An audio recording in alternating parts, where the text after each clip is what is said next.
Good grief, this is like riding some sort of strange velocity thing. Right, we could be on, we might not be on, I don't really know, James. I've pressed go. Oh, okay, I think we are on. Right, let's assume we're on, so we'll stop swearing at this point. Okay. Rupert, you okay? Right, so, if you're watching this video back as a video, then thank you very much for clicking on this video. This is a video where me and my friend James are going to talk about something he's doing next year. In fact, we might actually hold on until 7 o'clock because then I can cut this bit out. But that's what we're doing, isn't it, essentially? Oh, do you edit this afterwards for something? I don't know, sometimes. Right. Sometimes I say I'm good at that, I don't bother. Sometimes I do. Who knows? James, you're a bit of a Zwift fan, aren't you? You were just saying earlier you can't believe how people think they're riding with each other when they're not. Well, no, it was more about when you've said things like, oh, I was riding with, I don't know, Alex Yee, and I think, well, no, you weren't. But I just don't know how people think that they are. But then I did ride with Alex Yee a couple of years ago. Well, I know you did for real. But do you communicate when you're riding with them on Zwift, or are they literally just an avatar rides past? You can do, so you have to type in something, or you can do a ride on, you just click the thumb up and it just gives them a thumbs up. Some people do that, but some people you can tell if they're doing a training session, they have a little computer in front of the screen, they're doing a workout, they're not really doing that. But right. Some people say, I'll sometimes be training, and some people say hi, and you can't really get to your phone to type back and stuff, but some people do it. Yeah. Okay. I think it's a bit weird if you're talking to people that you don't know. Like if you just ride past somebody and say, good riding, like you don't know, do you? No, yeah. I mean, I had the only experience I had of it is on last year's event. Some of the days I was in the lab. This year? Sorry. Yeah. Some of the days I had in the lab, a couple of our mates spoke to me on the companion app while I was riding. While I was at work. Yeah, which is kind of cool, I'll be honest. Yeah. But they could have texted you, couldn't they? Well, yeah. Sent me a letter. I was in the lab long enough. You could have posted me a letter. Yeah. Right, for those watching, we're just going to hold off until 7 o'clock, then do a proper intro. Went live early just so it actually worked. Do we know who's watching? Yeah, so 3 or 4 people have said hello in the chat. Hello, evening all. Thank you very much for joining. Hello. There are 15 viewers watching the thing. No, sorry, 20 people watching it now, which is cool. That's kind of weird, isn't it? I know. I'm Kate glad says she's watching. My wife is watching. So. Hi, Kate. Hello, Kate. Right, a minute to go. If you're on the Zwift ride, make sure you pedal in at 0, otherwise you get left behind. It is a no-drop ride, but you have to pedal at the beginning, otherwise you get dropped. Thank goodness, by the way, this is a no-drop ride, because I'm falling out with all the people we ride bikes with at the minute. Oh, really? Well, that happens the beginning of every winter. In every cycling club. You should have seen me last weekend when they waited for me 50 million times. I was like, I just can't ride this hard. And Lee Tunnicliffe very politely said, Dan, I'm not actually riding that hard. I was like, okay, right, fine. I'll accept I'm not in peak shape. Oh dear. Anyway. Yeah, I think it's every cycling club every winter has the same discussion, I think. Just before they do the intro, James, somebody's just said, is Liz ill? She looks terrible. Thank you very much, whoever that was. Ah dear. Who's that? Oh, Richie Mouse, yes. Yeah. Thanks. Right, okay, so the Zwift ride's about to start. Thank you very much, everybody, for joining, or if you're watching this back as a video, thank you very much for watching this back as a video. This is a group ride with some people who have joined on Zwift, and myself and my friend James, and we're going to spend some time talking about something that we said in a video a week or 2 ago now about your plans for next year. But you've got the chance now to ask questions, because we didn't just want to ramble on about it without answering what you want to know. I do enough of that anyway, like every day in other videos. So yeah, they can't demand you say things in your other videos, exactly, can they? No. So what I thought we'd do is James and I will have a quick catch up, and in that time you can perhaps fire some questions away in the chat. Shall we start with, though, James, perhaps some people don't know, talking about what you're doing next year and why, as a bit of a recap for those who haven't seen. Yeah, okay, so I'm raising... Thanks for coming round, by the way. I've been round earlier while you've been at work, don't worry. What I'm doing is I am raising money for a local charity which we established after a group of people from our hometown of Alverton, after I did the Decker and raised some money, and we provide £13,500. Thank you to you, Dan, for that effort that you put in for us. And that money's gone towards providing free youth activities in my hometown, which has gone from strength to strength. But obviously part of the issue is once it's gone from strength to strength, you've got to keep funding it. Yeah. One of the funding streams is through sponsorship money, so I have to keep coming up with wackier ways of making money. So we're going to have a go next year at breaking a Guinness World Record if we can. And the one that we've looked at and think that we can have a fair crack at and have fun doing it, triathlon based, is, let me get the title right, it's the longest single event triathlon. Yeah. And what that means is swim, bike, run, but once you start, you can't stop.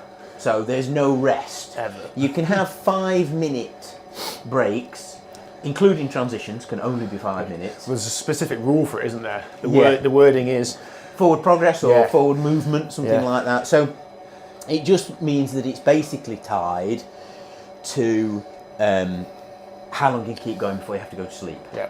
The percentages of the swim... Oh, you give up already, Dan? Yeah. Don't worry, mate. I'll Just wait trying to for get you. closer to you. The percentage of swim, bike, run are set.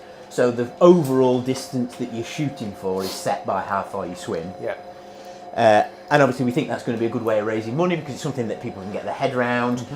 Also non-triathlon people, I think, because we learnt, didn't we, from like the Decker and then from the Quinn in the gym, that it's a lot to ask the same people to make donations all the time. So you've got to broaden the people that you get into.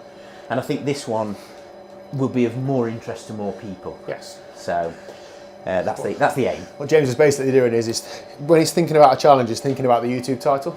Yeah, basically. Thanks very much for thinking about the wide audience. Yeah, basically. I mean, it's true though, isn't it? Like I am literally the worst social media in the world, and if anybody follows me on social media, that's me really trying, and it's still terrible.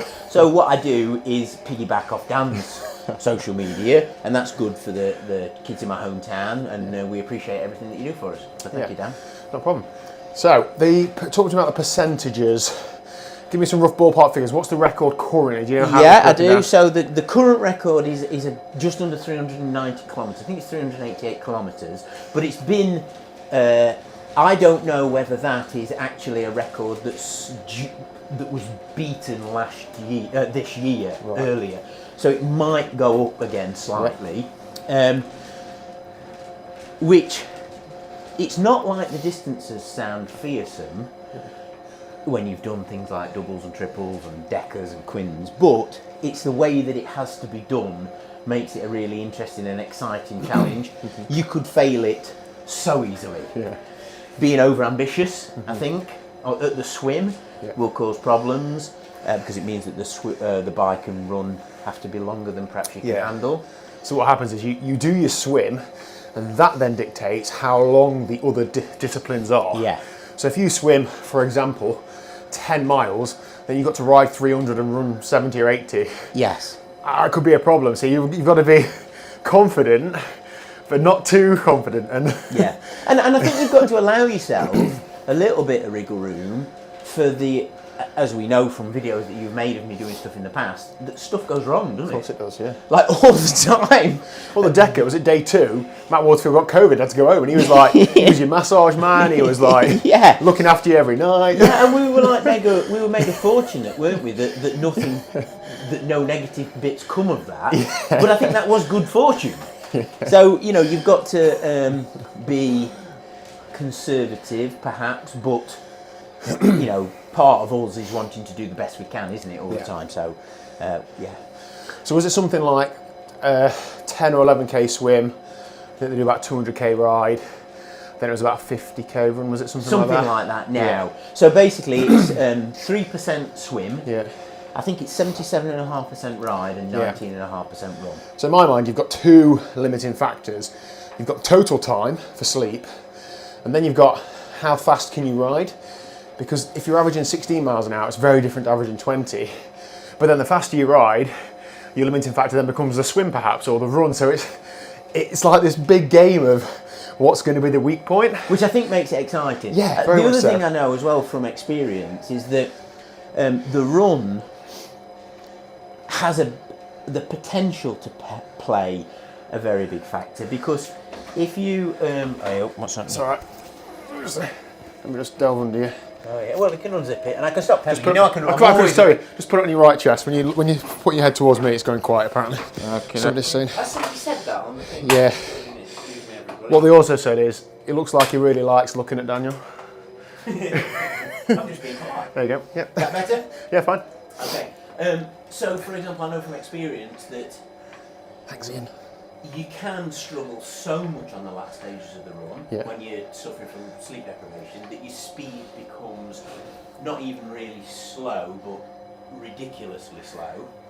So there's a big danger that you could run out of time, I think, because like when I did the Decker, when I did the triple, I'd only had about 40 minutes sleep in about 50 hours, and I was still on the run. And I fell asleep when I was running and I was hallucinating, and they had to put me to bed. And I had 40 minutes sleep then, and I made that time up easily in the next couple of laps even. So I think if you ride a little bit too far, if you swim too far and you ride a bit too far, you set off on the run and you're okay, and you grind down to a speed that means you're never going to get to the end. I think that is obviously going to be a problem. Okay. A few questions have come in during that time. Thank you very much for your questions. If you've got any more, please do fire them away. Is it done through Guinness? Andy is asking. Yes. This is a Guinness World Record, and that's what makes it really tough, because the standards for recording it are so stringent.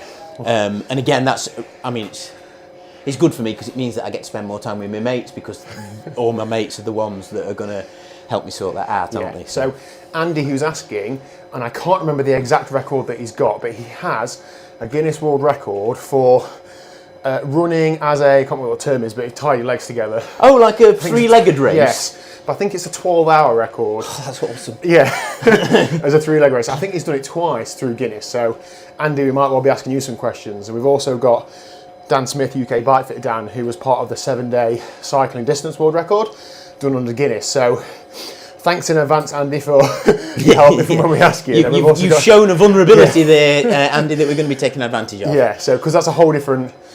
When we had a meeting the other week, it's like the Guinness is one whole project, because you've got to have it continuously videoed. You've got to get witness statements, and you'll know all this alongside you doing this thing. So it's this whole additional. Like if somebody said to us, do that for a Decker, no way. No. And this is constant. This is through the night. This is so difficult. Jonathan Evans is a triathlete in Wales. He's asking, did you enjoy the Decker? Yes. Good. Definitely. In fact, I'd say more than enjoy it, it was exactly what I hoped it would be. So all these things that I do are about spending time with people that I like spending time with, and doing something that I consider to be fun, although it has obviously its tough parts. And the Decker really delivered. I got to spend time with my mates. I got to spend time with new mates. So yeah, it was excellent. Yeah, and really he's good. just saying he's got the 12 and 24-hour three-legged record. Yeah. Well, Andy, what are you saying, Andy? I can't do it. We'll see. When he drops on the run, are we doing 2 records in one? James Sachs be tied to your leg. Well, he does get the hardest jobs, doesn't he? So exactly. So Richie Mouse was quite nasty about you earlier, James. Yeah. So he says, so you know how far you've got to swim to break the record, and then you just have to do the required bike and run to match that. I guess are you looking to just break it, or are you looking to do the most you can do? Yeah, so what we will do is final decisions about distances we will leave until in the new year, because obviously some of the distance decisions make a difference to access to sites to do it and things like that. But it's unlike the Decker. So the Decker, James Saxby pointed out that to bother starting a Decker, you've got to try to finish it, and winning comes second. Yeah. And this is similar, to bother starting, I've got to be trying to beat it, and the safest way to do that is to just beat it. But I think with the team that I've got, what I would really want to do is to be satisfying for me is I would want to just do whatever my best is. I wouldn't want to feel like I could have done a mile more and not have the opportunity of doing that. So we'll judge it a bit later, but I'll want to do my maximum. The problem is that we're hoping that your maximum is more than the record. Yeah, and you don't know, No, do of course you? you don't. But I'm certainly confident that if training went well, I'd be in a position to beat the record. But obviously, there's many a slip between cup and lip. Yeah. Alan Nicholson, I thought I'd blocked him on here. Alan was the rider for the team that won the Outlaw Full Relay this year. Oh, right, cool. So he's dead for a start. Yeah. But he's asking, can you draft on the bike? So we haven't had the official answer, but we've watched other attempts at this record and can see that we think that the rider is being drafted. So we think the answer is yes, we can draft on the bike. Yep. And that makes a very big difference, obviously, as you know, being such a good cyclist yourself. I mean, in some respects, it makes it more difficult to organise logistically, if you can. But it does mean that the opportunity for going as far as I'm able opens up instead of just doing it. We've spoken a lot about the rules of it and the spirit of it, haven't we? And we don't want to fall foul of either of those. But I'm fairly confident the drafting is allowed based on what I've seen from the other records. So if that's the case, I look at Sean Conway's 102, drafting was allowed. That's the line in the sand, that's the standard everybody follows. So if you were going to do that, you'd be allowed to do it. 105. Sorry, 105, yeah, you're right. 102 is the record to break, wasn't it? So that completely changes it, because when we put that video out, I had a fair few comments and messages and stuff, and a couple of people have helped out. I think the biggest one so far has been Hoob, hasn't it? And they've really got the bit between the teeth in terms of what this could be. And Dean that runs Hoob, I had to calm him down a little bit. Sort of said, so it's like sub 7, but just longer. Much worse athlete. I'm like, well, yeah, I guess it is. So if drafting is allowed, then that is essentially what it is. But he did mention getting some of the athletes that are involved to help out that. I don't know as if I'd want to... Don't you think I can hold their wheel? But that's essentially what, if we're interpreting it correctly, that's the challenge it is. So there's a whole other world of optimizations for example, the swim. I said to you, we'll get somebody in the water with you so you can draft off them. And you were like, yeah, but it's hard to swim the right pace and it's stressful trying to hold feet for that long. So some things we might take advantage of and some things we might just go, no, this is your... Well, I mean, the other thing, there's all these professional athletes that, could or couldn't help out, but, they've got the Olympics. I keep out of the Olympics, don't I? I don't come there spoiling it for them. So I think there's an element to say that being an amateur and doing it with your mates is part of it, I think, really. So that's what I'd like to do, because I'd like to be involved in it, as in me and my mates riding with you within the rules and helping you to do it. And we also had the guy who was responsible for the strategy behind sub 7 and sub 8 offer his services for. Well, that would be perhaps an optimisation that we don't need. I don't know. I said we need some extra columns in a spreadsheet. The intangibles of working with me. So nothing is off the table, but I think we're just going to nail the basics first, aren't we? Get the venues and routes sorted. Andy Tuck is asking about a looped course. So this is what we're not sure about, is it? What? No, I mean, the dream scenario would be that we get a closed course, wouldn't it? For the bike. Yeah, a track or something like that. Because, one, you've got safety, because I'd aim to do the majority of the riding through the night. So we're going to have to do something through the night. So I think maybe do most of the riding through the night, and there's that safety issue. But then we were talking about speed, weren't we? And... somebody giving you a hard time on the Zwift. That's cool. Yeah, it's nice to know that there's other mediums for giving you a hard time that I haven't utilised yet. What was I saying? I was too busy distracted. Looped courses. Yeah. There's the safety access, but the speed, isn't there? Even for a nail like me, riding on a nice smooth tarmac track with no traffic lights is going to make a couple of mile an hour difference average, probably. Yeah. So hopefully. For me, I don't think we should be stopping at a traffic light anywhere. Now, Derbyshire Constabulary might have different thoughts about that. But, this isn't the sort of thing that will go unnoticed. So we're not writing off, like an escort or police escort, I mean. You're not going to do that well. Or other things being made available to us. But that comes back to the spirit of it. Like, will the normal person be able to, I don't know, get a junction, stop so you can ride straight through it? Maybe, maybe not. So, but they're the things we're thinking about, aren't we? So, God, it's such a big project. Couldn't you think of something a bit more straightforward? Well, we think of stuff all the time to do, don't we? Really, that's what we spend our time doing, I guess. Yeah.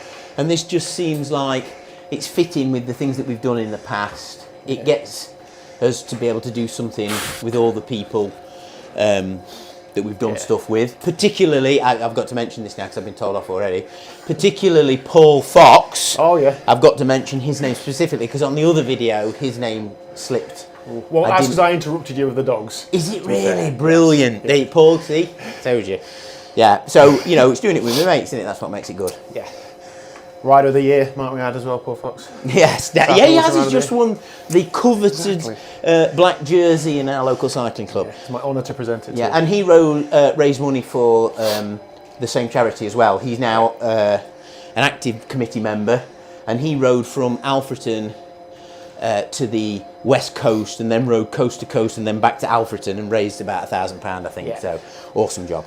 Yeah. So a couple of people asking, just confirm, is this based on distance or time? Right, okay, so the record is measured in distance.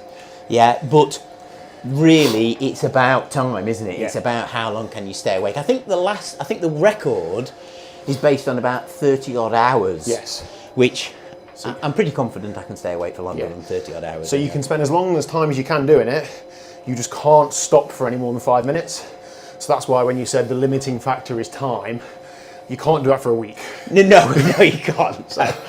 No, you can't. No amount of caffeine is going to get you. No, and obviously, you know, I've done races that have, like, continuous races, if you like the Triple Brutal that lasted 50 odd hours. Yeah. But I slept for like an hour and 20 in that somewhere, broke up into little bits and bobs. Yeah. So I know that I can't stop awake for 55 hours. Yeah. So what's your ballpark sort of idea? What do I think? 40. Okay. And that, I think 40 hours would probably give me a little bit of wriggle room as well, possibly. But it's very difficult to predict. I mean, I'm hopefully, I met a really wonderful sleep scientist at Liverpool John Moores University, who Harvey, who's in this group here, Harvey knows. So maybe he might tip Chloe the wink, and maybe she might offer me some advice, maybe. Isn't a sleep therapist or sleep scientist useless though, given you not be sleeping? No. Or she tell you how long you can go? No. The amount of things she knows about sleep are insane. But also all that data she collected during the Quinn in the gym. Yeah. I think it's one data point every 30 seconds over 6 nights of sleep she recorded. Yeah. She's the leading expert on idiots staying awake. Okay, so that means that the decision you make about how long I'm going to spend doing this is actually an educated guess, not just a wild guess. I think that's true of everything, actually. We know that many people now know lots of different stuff. I mean, caffeine is something that I've never really exploited before. But obviously I'll speak to Harvey and see if we can maybe exploit caffeine to our advantage in this, which will require training my gut for that, I guess. Yeah, okay. Yes, Andy, so is the 5 minutes total or per stop? Per stop. And what we're not sure on, we've got a list of questions for Guinness, is, you know, if you stop for 5 minutes, how long you got to keep going for before you stop again? Like, is there any, because there's no, do we? Yeah, the rules suggest that it's just, you've got to have forward progress all the time apart from the stops for 5 minutes. So it doesn't seem to suggest that there's a limit to the number of 5 minutes you can... But with this sort of thing, I'm worried about it when I'm doing it. If you stop for a toilet stop and you're 4 minutes in and you're not quite finished, how much further have you got to get back on your bike for and continue before you can stop and finish the job? I would imagine that most people who've helped me out on events like this before probably don't anticipate that being a problem. They maybe anticipate the consequences of my actions being a problem for them. I know Matt Baggy's particularly looking forward to that. Has he got that mop? Excellent. Drop these questions. Thank you very much for all the questions. Anything else you want to know about it, please do just drop it in the chat.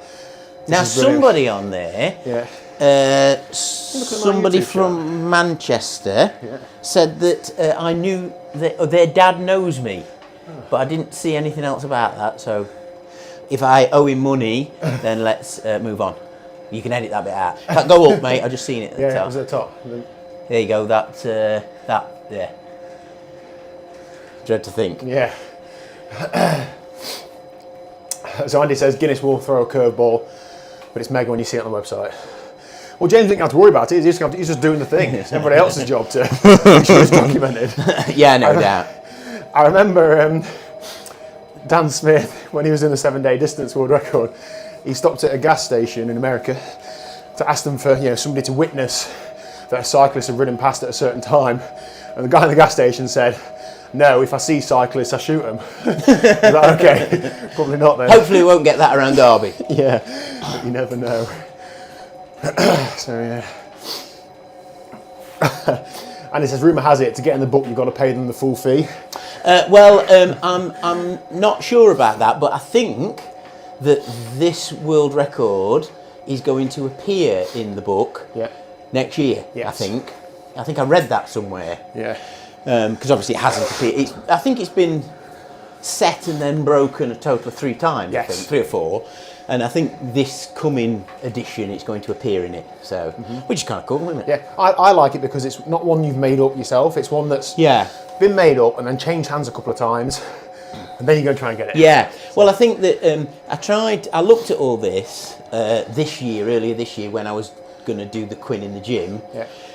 But when you converse with Guinness, they're very helpful, but because they have a very set way of doing things, to get something new in, you've got to sort of turn yourself inside out a little bit. They wouldn't do aggregate times, so we couldn't do the Quinn in the gym. But I don't know whether anybody else has ever done 5 Ironmen on 5 consecutive days indoors. Maybe somebody can say they have. Yeah. I mean, I won't check, so just say it. What about you, Dan? What you got on next year? Oh, well, loads, but I don't really feel like I'm getting that excited about it. It's a long way away, isn't it? Yeah, this for one. Yeah. It's a cool little project. Doing some of the Outlaws, Bolton 70.3, I think. A lot of these things I'm saying, I'm committed to it mentally, but haven't actually entered yet. They're so expensive, aren't they? Yeah. And what else? I'm trying to, this year, I didn't plan too much, then Roth came up. So I'm sort of hoping that something will come up at some point. Whether it's just because I decide to be interested in it or whether an opportunity arises, I don't know. So I'm trying to just not panic and fill my year up. No. I think. But, we've got Lee Tundercliff now wanting to do loads of triathlons, so maybe we'll go and do something. Yeah, that's going to be awesome. So, yeah. Well, maybe if his sprint goes all right, maybe he might be tempted into a relay at a half or something. I've got him a whole pathway mapped out in my head, not told him. I think he might be interested in doing Holcombe. If he does Outlaw half Nottingham sprint, Holcombe's about 6 or 7 weeks after. Yeah, that'd be perfect. So, I think, but yeah. For the nutrition on the bike, can people pass you food and drink, or do you have to carry it all? Thanks for the question, Ian. Yeah, we don't know, is the answer.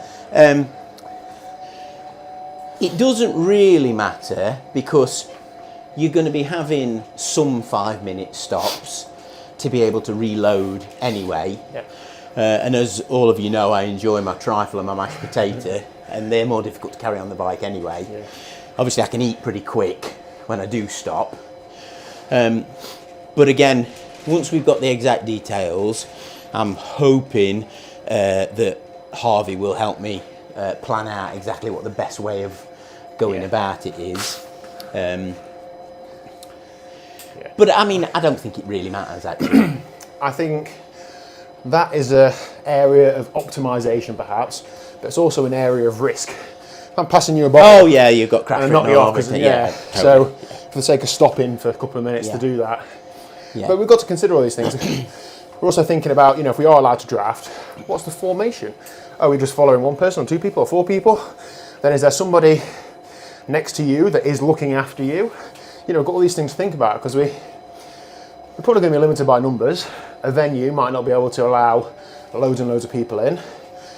Loads of people have come forward and said, oh, I'd love to get involved in some way. Could I ride with you? Could I run with you? That's great.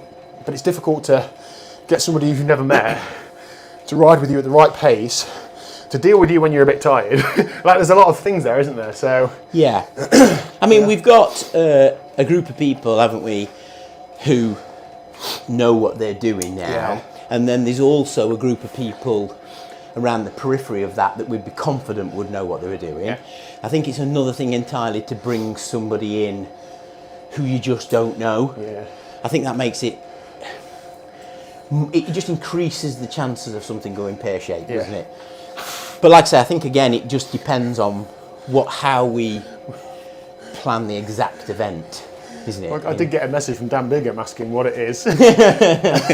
So I'm like, it's probably not right up your street, but... No, but it does make it exciting, doesn't it? Of course it does, yeah. Like, I would feel like it had been a success if I raised a lot of money and we were fortunate enough to set the record, and then we were fortunate enough that it tickled somebody else's fancy who came along and, well, smashed it out the park. That'd be kind of cool, wouldn't it? You know, so... Let's put the video out first, though, before you take it back. That's the other thing. So somebody's said about, thanks Richie Mouse, about how the Deca was great to follow. It was great to follow like day after day. That's something that I'm struggling to think through how we can do that, because that story was built day on day with the suspense, and it just, you know, none of it was fabricated, because you did a good enough job of making it a tough roller coaster as it was. With this is the sort of thing that is probably one video. So you got one hit. Yeah. And I've just done that sort of thing as a bit of a test with a gravel ride, and it's been a bit of a flop, in honesty. And I worry about that because... Was I in that one, Dan? No, that's the problem. I worry about that because we want that to do loads of good stuff for the fundraising. Yeah. So there's a bit of pressure, but I'm already thinking about how can, you know, we get 2 or 3 little short videos out whilst you're doing it, possible, and then follow up with a longer one. That could do a good enough job. But then also, if I'm spending all my time doing the video, which I think is a good use of my time, I'm not going to get to like ride with you. And I want to do that as well. So we're just trying to think about how we can, and it's the same for like Paul Fox, Matt Bagshaw, James Saxby.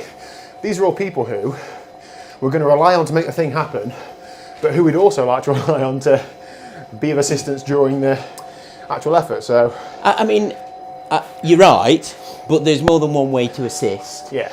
And just having, you know, the people around me that I like having around me makes a massive difference. Yeah. And also, I think you did a really good job in the Deca videos of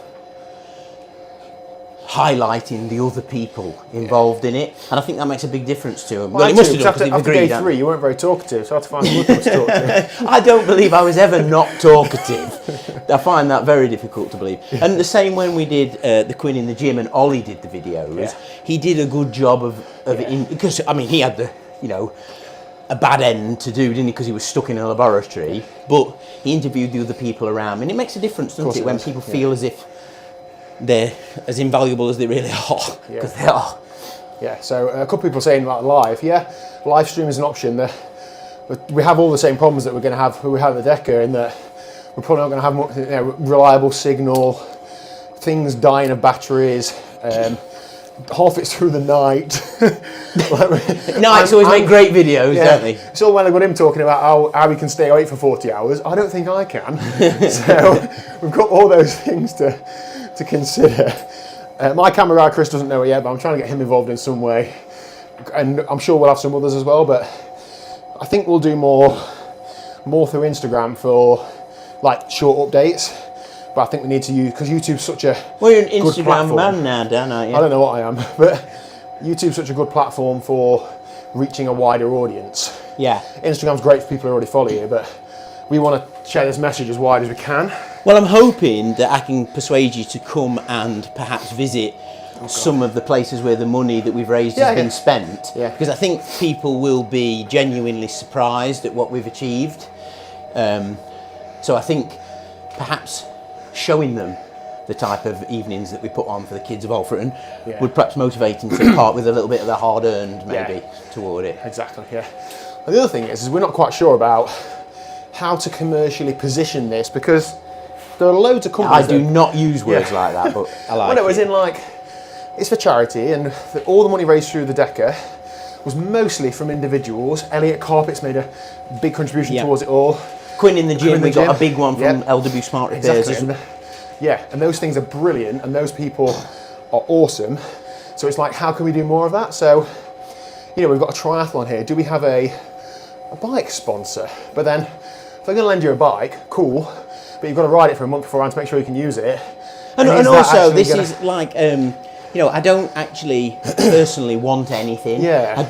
Doing this is the thing that I enjoy. Yeah. I don't really care about having some kit. What I really want is money to put into the charity. Yes. That's what makes a difference. Exactly. So we're just trying to think about that, aren't we? Because it's great when all you guys that watch the videos make donations. That's fabulous. But I just feel that we can tap into another resource as well. Yeah. And we, like, for example, Hoob are probably going to be very involved. Already, they've been a massive help.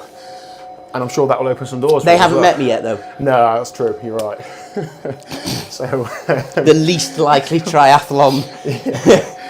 yeah. So that's one thing we're thinking about, isn't it? Because then you might be, let's say, for example, you get a nutrition partner who's a big deal, and they've got their own media team. Or maybe they come in and video the whole thing. Like, I don't know. I'd cry my eyes out, of course, but you know. You could ride more then on the front, couldn't Exactly. you? Yeah. It's win-win. Yeah. Andy's asking, thanks for the questions, guys. Keep them coming. We've got plenty of time to work through them. We've still got half an hour left to go. What time of year is it planned for? Yeah, so July is what we're aiming for. We want long days, short nights. We want high propensity for dry weather. Yeah. And it's got to give me enough time to be able to train, because some of the outdoor bike training is just so much easier, you know, as soon as spring comes, isn't it? You know. Yeah. So, Jonathan Evans, thanks, Jonathan, for the questions.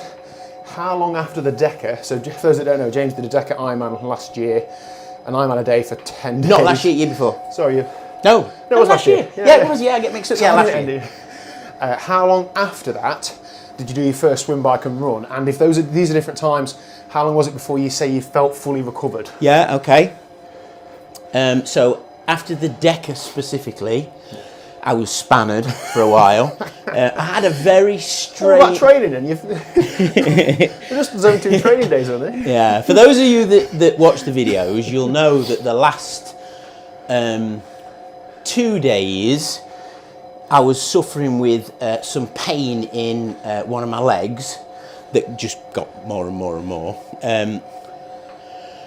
When I finished, I had this like really strange hard lump in my quad that stopped me being able to walk for a while without a stick. Matt Warfield sorted that out. I gave it a few days until it was bearable to touch, and I went to see Matt, and he went, "Ooh, yeah, I don't know what that is," and then he just basically pushed it away, and it just disappeared. Somewhere else in your body. Yeah, and then from then I could walk back. But I suppose I was swimming first, just leisure swimming, by probably the end of summer. Yeah. I had a few weeks off basically, and then I was leisure swimming by the end of summer and riding my bike. I certainly rode my bike in October because I went on holiday and went for a ride with Ben Manwaring actually. Yeah. But I wasn't very fit, but I was riding, and then I probably started running in sort of November, end of October, November, I guess. But I would say that for it to get to where it was like it hadn't happened, probably about 3 months, I would have thought. And the interesting thing is, I don't know whether it's interesting or not, but massively different when you talk about a quin. So when I did the quin in the gym, obviously it's half the amount, but the recovery time after the quin was a fraction of the time.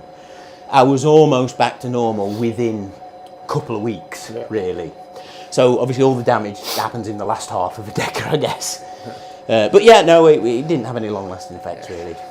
So leading on from that then, Jonathan, again, what tips and tricks have you got to avoid injuries? I do think you do quite well, actually.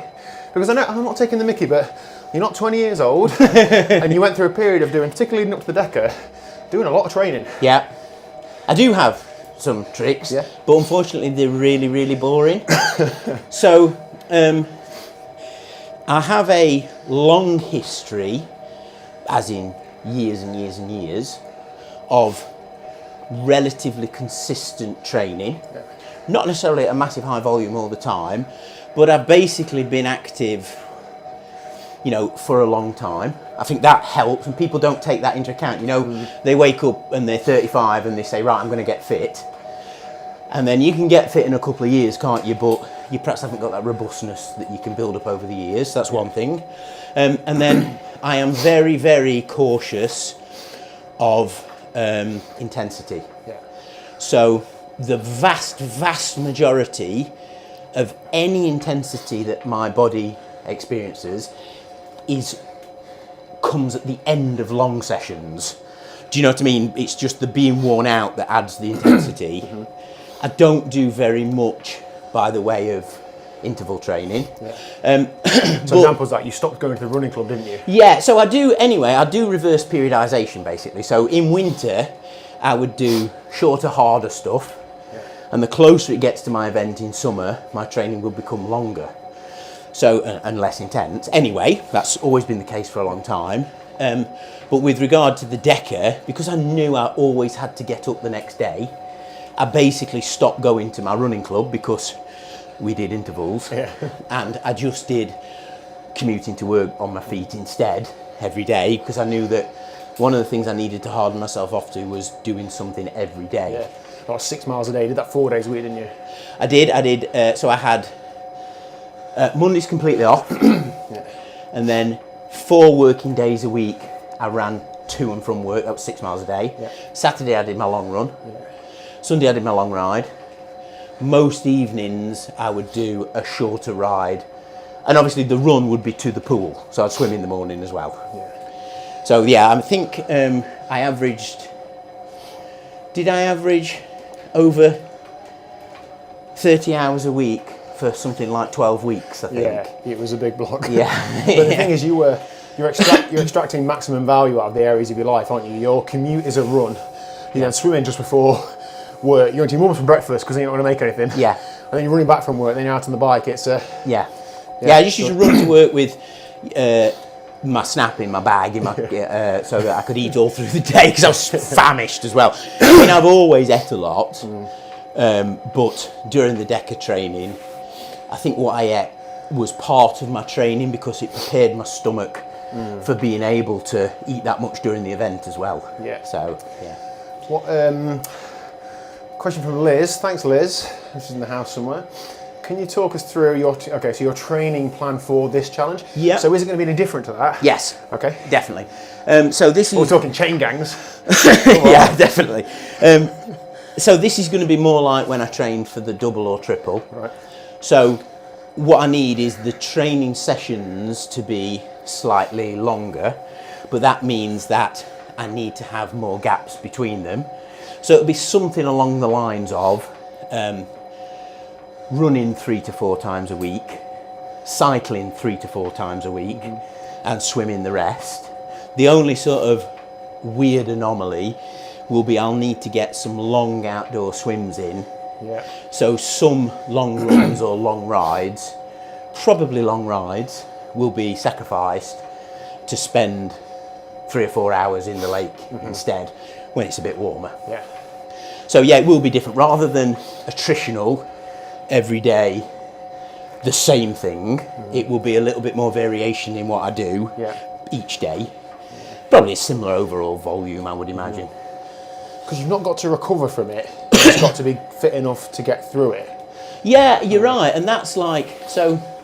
We'd like it if you did recover from it at some point. But the Deca really suited me because I think that's probably what I'm very fortunate at being able to do. So, like, I discovered that 5 or 6 hours of terrible sleep enabled me to recover really well. Yeah.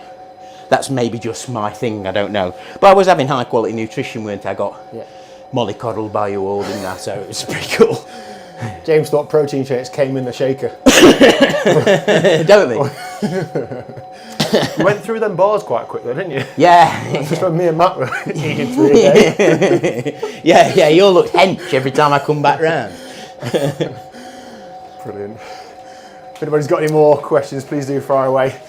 Ian said he was going to offer his Clydesdale frame as a draft for you. Well, we're not saying no to anybody, are we? To be honest. Beggars can't be choosers. We just need to formulate how that's going to work. And yeah, when we've got some more information to share, when it's like, okay, this is exactly when it is, and this is where it is. James, what happens if, because we've been quite public about this, very often people sneak away, do a record, then talk about it. We're doing the opposite, we're talking about it beforehand. What if somebody goes and takes it between now and then?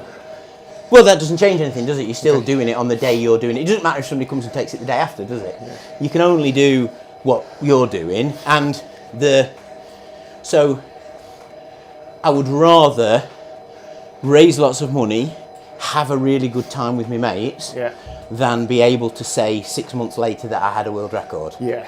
Okay. What I do want to be able to do is when I'm sat in that nursing home, it would be cool to be able to say, wouldn't it? Oh, me and my mates did this mad thing once. That'd be really cool. Nobody's going to believe you anyway. No, that's fine. So yeah, I'm not bothered about that really. Okay. Talk to me about equipment. Now you've used lots of stuff for ultra endurance stuff. Does anything change? What sort of stuff are you using? Well, there's less of a, if we can draft, for example, there's less of a demand for aerodynamics on the bike, and it's better to have comfort. But to be fair, I've got rid of my time trial bike. The Decker taught me that them days are behind me. So I just ride a road bike with clip-on aero bars and the Redshift seat, two-position seat thing, and that really suits me. And I'll just ride that the same, something similar. What will be different is length of time in the water. It always frightens me.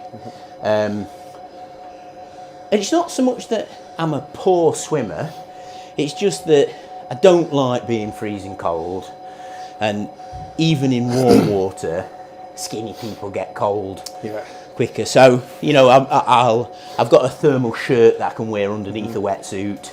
So there's all these things that I'll do to make it. And then with the run, that really doesn't bother me, so long as I've got good nutrition and a comfy pair of trainers. Tell Derby runners to get stocked up. Absolutely, yeah. Good old Rob. Yeah, Robert Derby Runner has always helped me out with trainers. I've always bought them from Rob, but he was good enough to give me a pair when I've done other events, things like that. Does what he can, done it's brilliant. Yeah, which is awesome. And if he didn't do anything, it would still be awesome. You know, even he sends me messages. You know, it's lovely.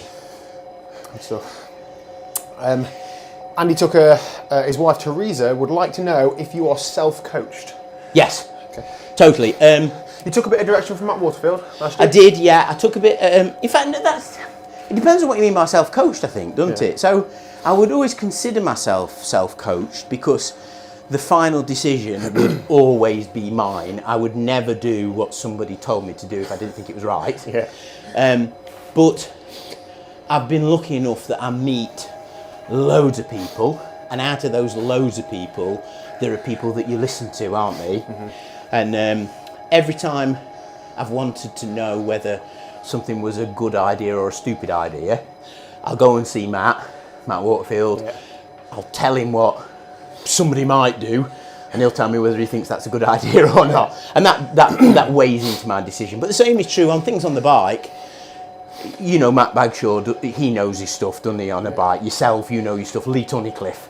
So I'll always ask. The one thing that I do rely on myself is I know when enough's enough, and I do think I'm good at that. So even in training, I am never ever bothered about cutting a session short. If I think that I'm taking out, not putting in, I'll stop. If I think that I haven't done enough, I won't do more there. I'll still stop as scheduled, and then I'll evaluate it afterwards and add something on future sessions.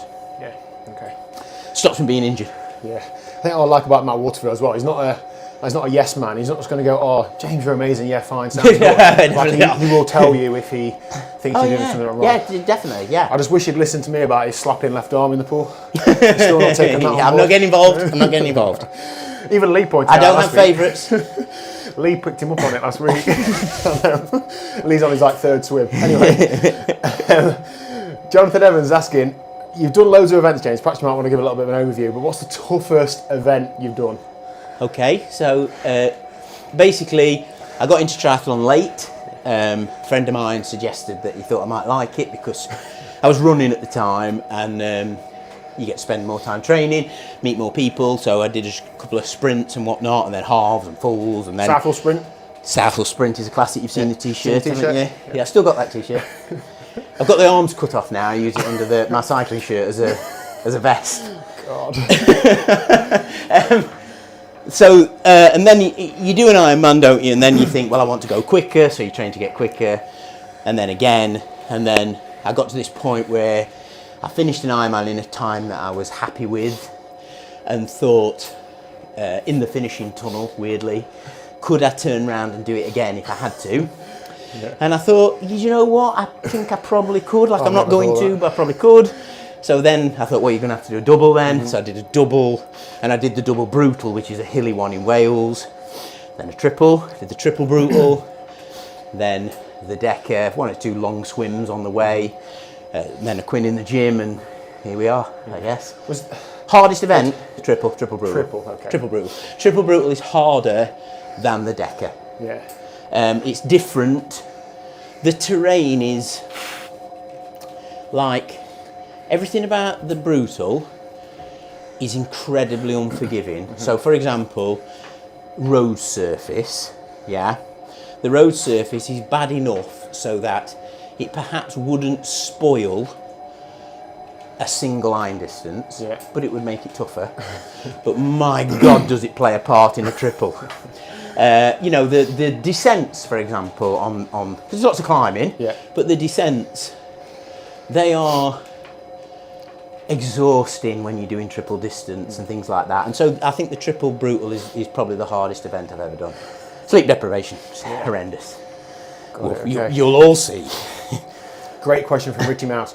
So with consistent training, how do you measure improvement, or does it just get easier? I think that's good, because I'm very motivated by improvement. If I don't see the numbers changing, it's hard to keep going. So how do you, do you measure anything like that? Because you're not you don't really do ramp tests, you don't really do any sort of racing outside of your challenges. Okay, so it's difficult to measure improvement because every target event for me is different. Yeah. So I can't really measure it against performance at the actual event. So I did a double in this time, and next time I'm going to do it quicker, for example, because it might be a different route or whatever. So what I do is I think I have a good internal sense of where I need to be to do what I've got coming, and I try to aim for that point, and I base that on basically trying to get into, so you've had a break, haven't you? It's winter, whatever. Try to get into consistent training, which takes longer than people think, I think, because you're always picking up niggles or coughs and colds and whatnot. Once I'm in the flow where I'm doing basically the same thing every day, I will then, every week, sorry, I will then add one thing at a time and have a look at what's happening. Rides are pretty easy, I think. So long as you keep the intensity low, you can almost keep adding that indefinitely, and you will get fitter at our level. I think it's different at pros when they're right at the top anyway. But I mean, let's face it, the biggest improvement I could make right now on the bike would be to go for a bike ride, wouldn't it? Yeah. So I think it's easy with that. Running is different because you can make big differences with smart training. But if you're training for running over 50 miles but less than 100 miles, at my level I'm never going to be the quickest at that. So it's about being in a physical condition where I can do it rather than aiming for specific time per minute, like some of the ultra runners do that I know. And then swimming, at my age, I'm not going to improve my stroke, am I? Really. I think sometimes we ride with a lot of the same people week in, week out, and you can measure your improvements against them, can't you? Like, I stuck with so-and-so on a hill today. Yeah. I know that's really hard to actually take a number from, but you notice. And I can notice really obvious things. So at the end of summer, I'd had a break from the Quinn, where I'd done lots of volume, nice easy level. I'd gone away and done lots of physical exercise on holiday, but nothing too demanding. And I came home and I went for a ride with the lads. And yes, they might have been riding at a different pace to normal, but I was riding with the front group, and I was at the back of the front group, getting dropped on the climbs, catching back on. I know the feeling, mate. They're nasty, aren't they? When I go out now with them, I'm not in the same postcode. Yeah. So you know, don't you? I think gauging, because we ride with the same people, yeah. I'm going to South. And it's the same with running at Sutton Harriers. Yeah. If we're doing an interval session, I'll know where I am in the pecking order. Swim coach Ash is asking, are you still or ever considering the Arc to Arch? I don't know whether it's too frightening. Right. Yes, if... Just tell us what the Arc to Arch is. So that is basically, you run from Marble Arch to Dover, you swim the channel. It's 80 odd miles running, isn't it? Yeah, then you swim the channel. Yeah, pretty big thing. Which is a pretty big thing. And then you ride from Calais to the Arc de Triomphe in Paris. Not many people have done it. I think we still way less than 100. Are we like 50 I think odd? a couple of years seem to do it. Yeah, like 50 odd people have done it. It's very expensive to do because the costs involved in... Well, the boat's like $4,000. More, I think. Is it? Yeah. So that alone rules it out. But then also, I am probably the least likely channel swimmer. I'm a bit long and thin. Need to be a bit stockier. But yeah, it does sound really cool, doesn't it? I'd ask you just to think about your friends because I'll get a bit seasick. I know Dr. Jen Barrett is very keen to be standing on a boat, handing me mashed potato. Yeah. Brilliant. Harvey is asking, how did Kate take this news, your wife? I don't know, I'll ask her when I get back after she's watched the live stream, Harvey. No, I thought you could explain it to her when you come up in a couple of weekends' time. It was his idea, wasn't it? Hang on, I'll tell you what, that doesn't look good, look.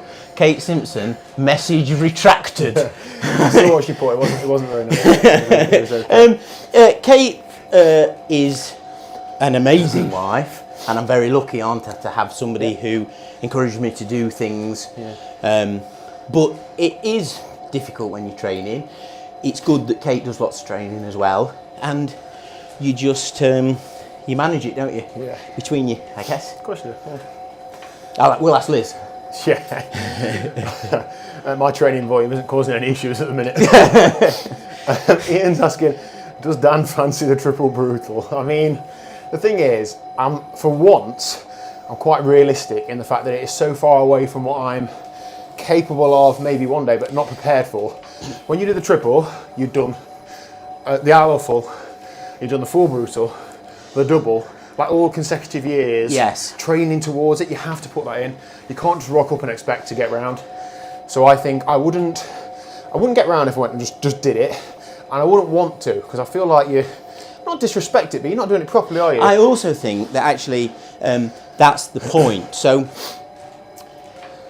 is there any point in doing something that will be really unpleasant and you'll make a ham-fisted job of it compared to what you could do if you prepared properly? Yeah. People see these things, don't they, and think, oh, I'm going to do that. Yeah. But then they just go straight for that and they're kind of missing all the good bit. Well, social media makes that a bit different. Like I've had, and absolutely no disrespect to those people who have said to me, but I've had 3 or 4 people tell me I'm going to do a decker because I've seen James do one. Yeah. And that's great, and maybe they will. But I do think it's hard. It's hard, isn't it? And what we haven't documented is the last 10 years of training done towards it. Yeah, so. and I do. Is there any? I think anybody could do a decker if they train hard and they have a bit of good fortune and they have good people around them. Well, look at Al. Yeah. He'd never done triathlon before. However, he was an exceptional runner, wasn't he? Done a marathon de Sable. Yeah, so he'd done his suffering, hadn't he? I just don't see the point in doing it because you saw somebody else do it. Yeah. I think, I think that's why I'm a bit more less naive because I see you. You've done it, and I've seen your training. Whereas if I didn't have you, I might be a bit more, I could give that a go, like completely stupidly. And of course I don't look like people imagine people who do things like that. I'm just a normal fella, aren't I? And so they think, but I am a normal fella, but I'm a normal fella who's done lots and lots and lots of really boring training. Yeah. I've got 4 or 5 minutes to go, so if you've got any final questions, please do fire away. Thank you very much to everybody who's contributed, genuinely. I've really enjoyed this. I'll post this up as a video, so it serves as some motivation, perhaps some people getting through a session.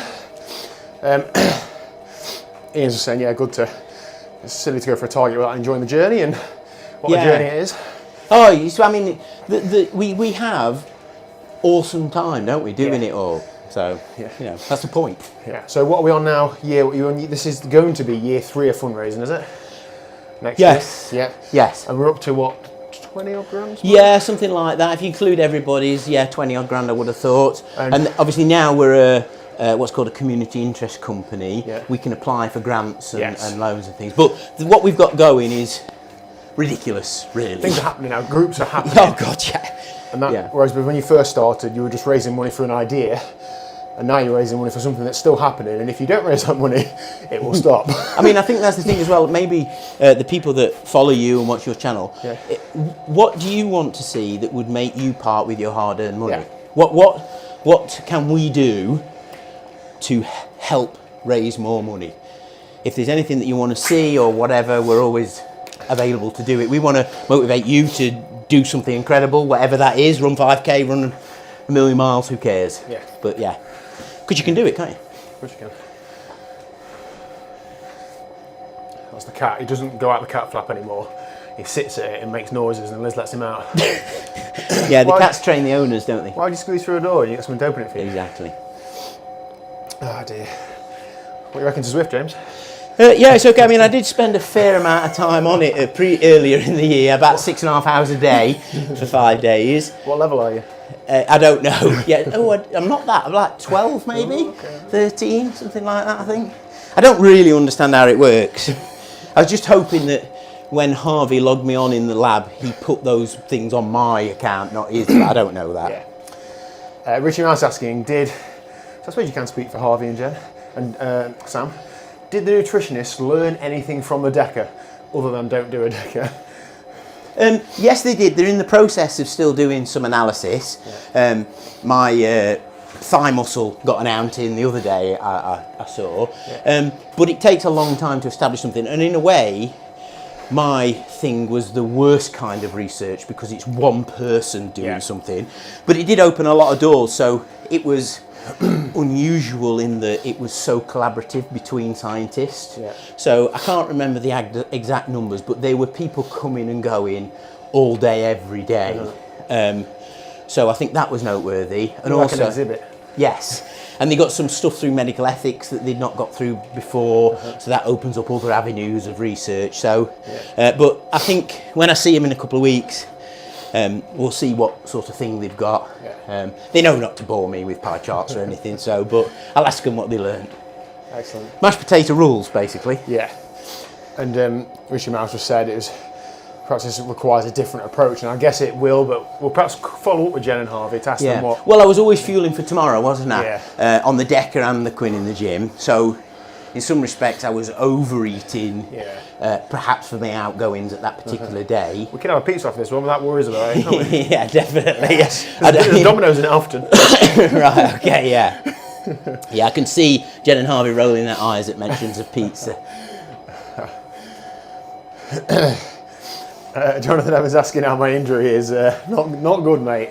I'm the opposite of runner at the minute, but I don't know. I'm just gonna keep doing what I can. Yeah, you said you noticed it today, didn't you? So. First run today in 3 weeks, and it's exactly the same as it was. So I'm just gonna swim and bike until I can't swim and bike anymore. Is the plan. Yeah. Maybe have it looked at. I keep trying to make up the name, and none of the lads are taking it on board. But World Tour Ward, so I want to keep people to call me, but they call me other things. Yeah, they do. Yeah, they do. But anyway, right. Thank you very much, everybody who's attended. If you've watched this video back, drop a comment down below. James, I'll leave a link to your Instagram down below. Oh, that'd be good because that does make a difference. A link to A-Up. Yes, please. If you're interested in what the charitable foundation is doing, all that goes through there. What else needs to leave links to?